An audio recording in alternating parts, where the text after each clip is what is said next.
এখন বাজে 5:30। আমার বরের আজকে রাতের বেলা চিকেন খাওয়ার ইচ্ছা হয়েছে, তাই আমি চিকেন বানাচ্ছি, ওটাই তোমাদের সাথে শেয়ার করব। চলো স্টার্ট করা যাক। কাঁচা চিকেনে নুন, হলুদ, গোলমরিচ আর একটু কাঁচা সর্ষের তেল দিয়ে ম্যারিনেট করে 2 ঘন্টা রেখেছিলাম। প্রথমে তেল গরম করে শুকনো লঙ্কা, দুটো তেজপাতা দিয়ে ভালো করে লাল লাল করে পেঁয়াজকে দিয়ে দিলাম। পেঁয়াজটাও একটু লাল লাল করলাম।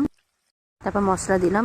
এই মশলার মধ্যে আছে আদা, রসুন, জায়ত্রী, জায়ফল, লং, দারচিনি, গোটা গোলমরিচ সব নিয়ে ভালো করে পিষেছি।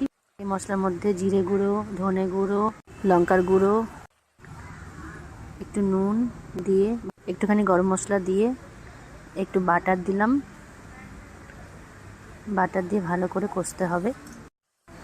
তারপরে একটুখানি চিকেন মশলা, খুব বেশি না। তারপরে একটু মেথি পাতা দিয়ে ভালো করে অনেকক্ষণ কষলাম। তারপর যে আমি ম্যারিনেট করে রেখেছিলাম যে চিকেনটা, কাঁচা চিকেনটা, সেটা আমি এখন দিয়ে দিলাম। সেটা দিয়ে ভালো করে এখন কষতে হবে। অনেকক্ষণ কষার পরে ঢাকা দিয়ে একটু লো করে রাখবে, এরকম জল বেরাবে। তাও অনেকক্ষণ কষতে হবে, মোটামুটি আধা ঘন্টা মতন ভালো করে আমি কষে নিলাম। আমার কষা চিকেন রেডি। এর মধ্যে ধনেপাতা দিলে আরও বেশি টেস্ট লাগবে। চলো আবার পরের ব্লগে দেখা হবে। চলো বাই বাই।